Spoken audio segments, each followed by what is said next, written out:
মোছে করার জন্য কি চামড়ার মোজা পরা আবশ্যক? মোজা দুই রকম, একটা হলো চামড়ার, এটাকে আরবিতে বলা হয় খুফ, আর একটা হলো চামড়া ছাড়া সুতা ইত্যাদি, এটাকে বলা হয় জাওরাব, বর্তমানে বলা হয় শুররাব।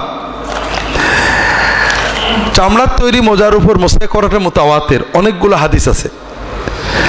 আর কাপড়ের তৈরি মোজার উপর মোছে করার ব্যাপারে হাদিস রাসূলুল্লাহ সাল্লাল্লাহু আলাইহি ওয়াসাল্লাম থেকে একটা হাদিস আছে, হাদিসটা সহিহ না জয়ীফ এটার ব্যাপারে মুহাদ্দিসিনদের মতভেদ আছে।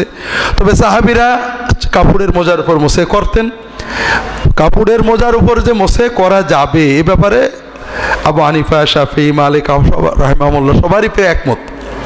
শুধু কেউ কেউ শর্ত করেছেন মোজাটা একটু মোটা হতে হবে, একেবারে পাতলা না হয়, চামড়া না দেখা যায়।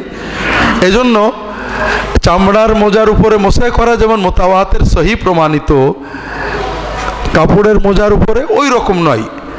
আর যে কিছু শর্ত, এটা আবু হানিফা শুধু করেননি, আহমদ ইবনে হাম্বলও বলেছেন যে কাপড়ের মোজার উপর মোছে করতে হলে মোজাটা মোটা হওয়া দরকার, মোজাটা মানে চামড়া না দেখা যায়, উপরে হাত দিলে চামড়ায় বোঝা না যায় ইত্যাদি, একটু মোটা সোটা বলেছেন। কাপড়ের মোজা উলের মোজার উপরে মোছে করতে হলে একটু মোটা হওয়া শর্ত বলেছেন।